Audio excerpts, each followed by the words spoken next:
Yeah, screw the tents. Look how much beef there is here. I love this experiment.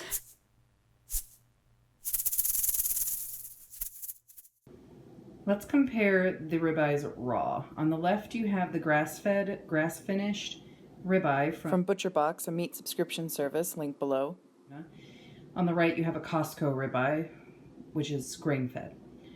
The first obvious noticeable difference is the size. The ribeye on the right is almost twice the size as the steak on the left. The second thing you'll notice is the color. The muscle tissue on the left is much darker in color than the Costco ribeye. Third, you'll notice the amount of fat that is collected on this steak. The fat is a little bit more evenly distributed around the grass-fed beef on the left. There's a little bit more marbling, which is interesting because grain-fed steaks are supposed to be much fattier and more marbled in general. You'll also see that the color of the fat is different. This is almost white. This looks like yellow. It's going to take a lot longer to cook the Costco ribeye. It's twice the meat. Milady. Thank you. Hi, I'm Becky. Hi, I'm Rachel. And we are going to do a taste test of grass-fed versus grain-fed ribeye steaks today.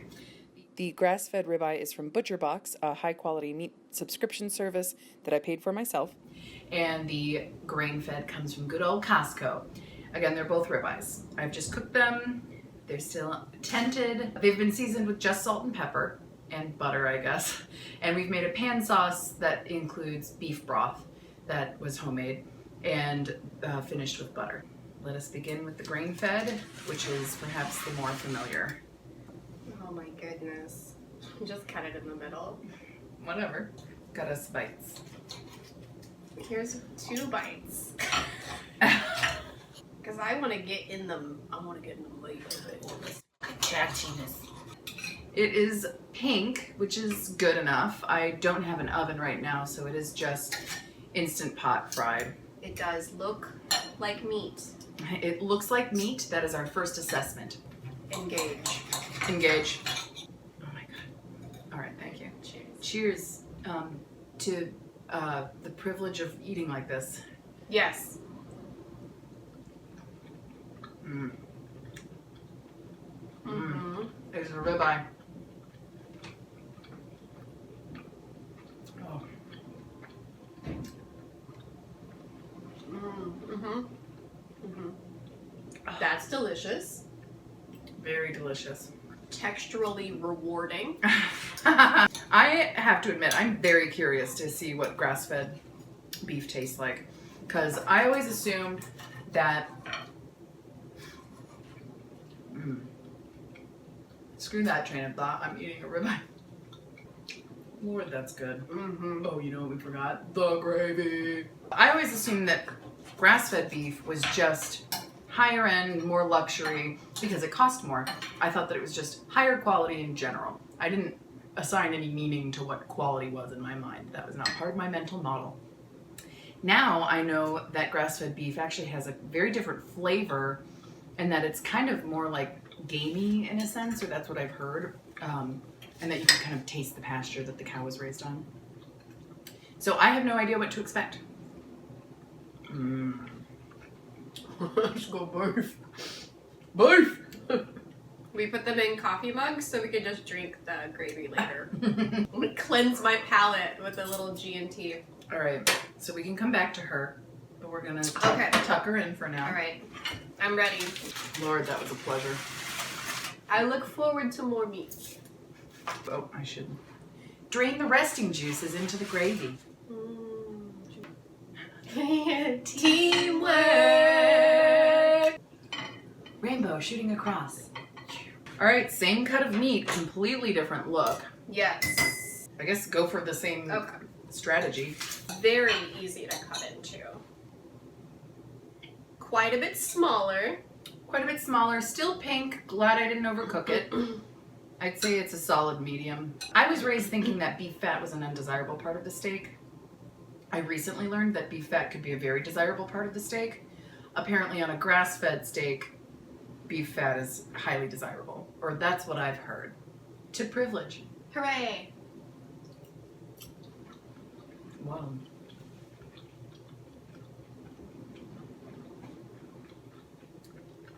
Whoa. Mm-hmm. You can taste the animal. It just tastes This is a different so much experience. beefier, yeah. Mm-hmm. And it's also really soft. Yeah, the texture is good. It's good. It's good. It's good. Yeah, it's much softer to cut into. It's softer to eat. Yeah. I think what it is, the texture is like the marbling. Which again, typically grain-fed is more marbled because it has a higher fat content because it's been fed on grains on a high-carb diet. I'm gonna eat this pure piece of fat. Ooh, it's like butter. Wow, it's such an intense flavor. Only a little bit. Mmm. It's tangy. Yeah. It is a little gamey. I can say that now that I know what liver tastes like, which is gamey. You know what's kind of interesting is like that this steak tastes like you're eating meat. This tastes like you're eating a cow. Well said. You gotta try this gravy. It just adds a whole other layer to the cow. Mm-hmm.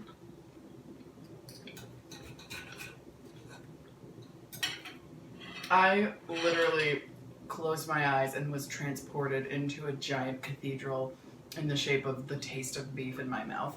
It was beautiful. Hallelujah. Oh my god. That gravy is delicious. Yeah, the gravy really makes this really extra good.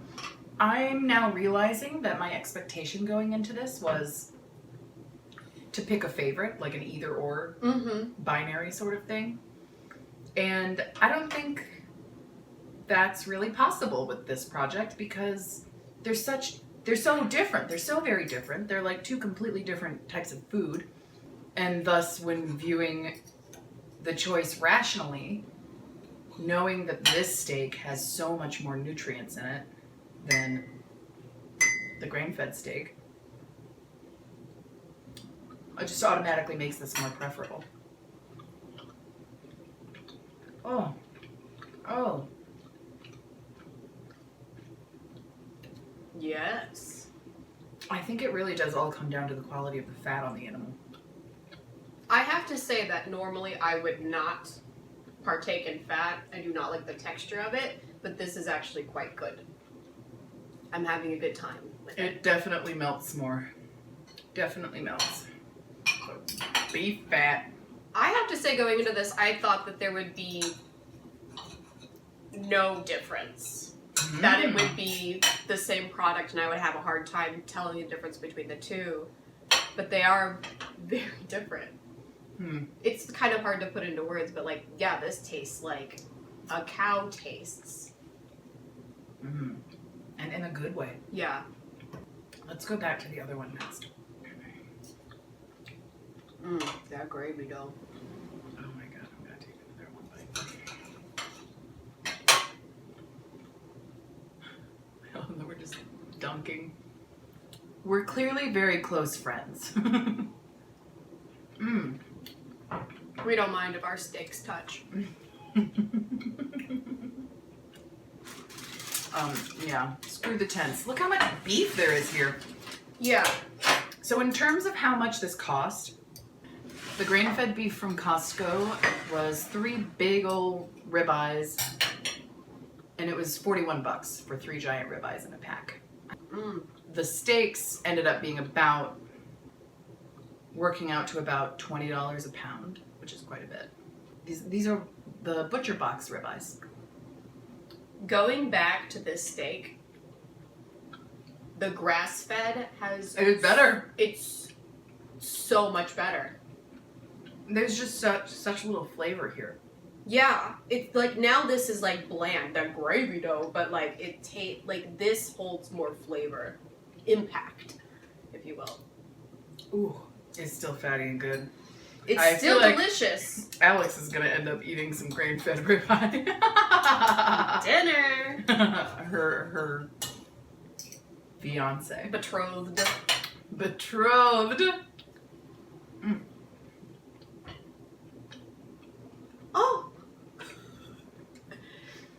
she's drowned in the gravy. I dropped my meat in the gravy. I guess I'll have to fish it out. Don't get me wrong, this is a ribeye.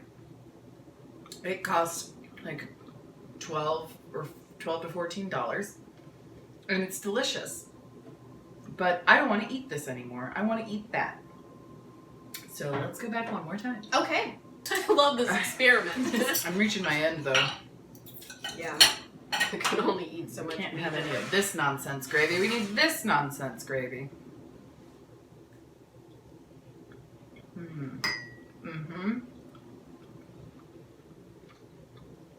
Wow.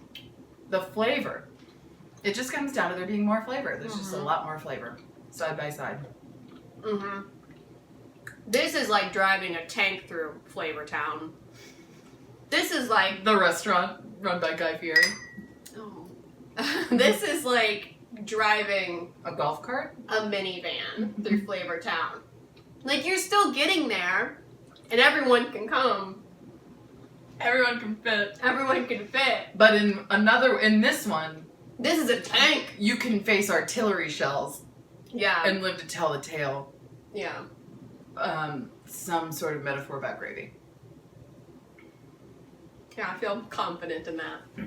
I want to try a bite of this region because it is a different, technically a different part of the cut. Coastal region. Yeah, the coastal region. Like if this is Sweden, this is the Norway. Yeah. I learned the name of this mussel today, but I don't remember it. Woo! Norway's better than Sweden. I called it. Sorry.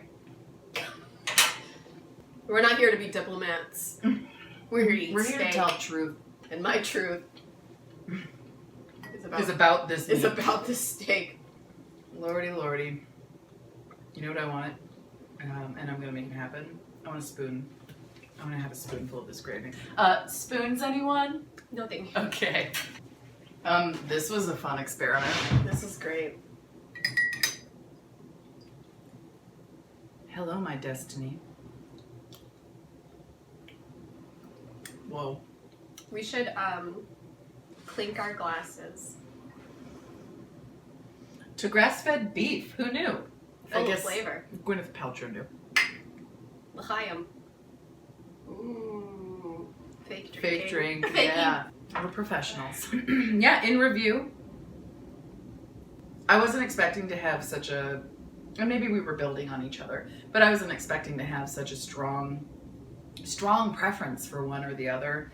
And obviously the grass-fed beef one, the more expensive one. I get it now how this is the more expensive luxury ribeye compared to the gigantic ribeye on the other side of the table.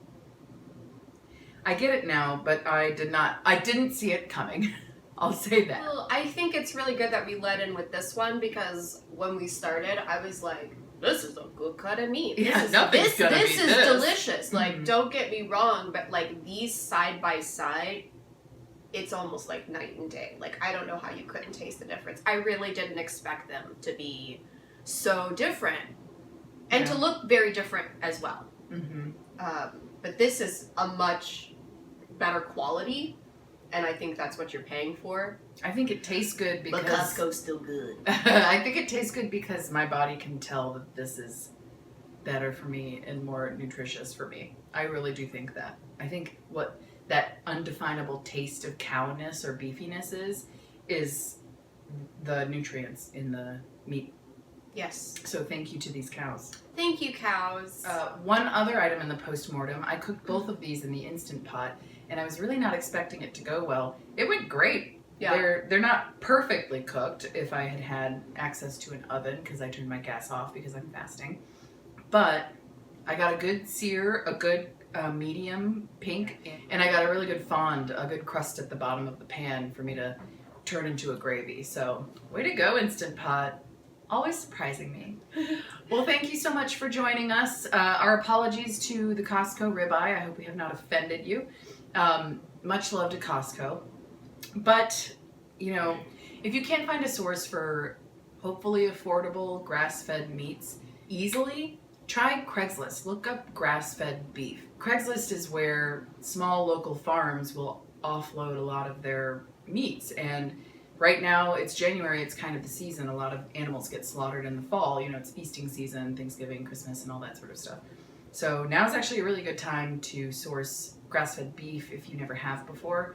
The other thing too is if you can't afford like a grass-fed ribeye, which is usually prohibitively expensive.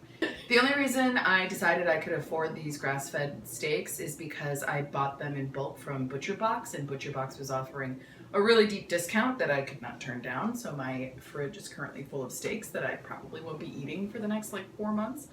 Probably not best practices, but it is my practice. But even if you can't afford the really fancy cuts of steak from your grass-fed farm, you can buy offcuts, you can buy bones for making stocks and broths, and you can buy whatever they have on sale. It's worth checking out and potentially forming a relationship with a source near you. And Craigslist probably works for most places that you are watching from, at least if you're in North America. So that's about it. Thank you for joining me, Rachel. Thank you for cooking delicious steaks for me, Becky. You know it was very literally my pleasure. And thank you for joining us. If you want to see more videos from us or from me, because it's my channel, subscribe. And if you enjoyed the video, if we made you smile or laugh, hit like. Click. Look over here, look over here. Look down there. Both Let sides. me direct your attention here. Go Here. Here. Or here. Walk like an Egyptian. Bye. Goodbye. Subscribe. Steaks.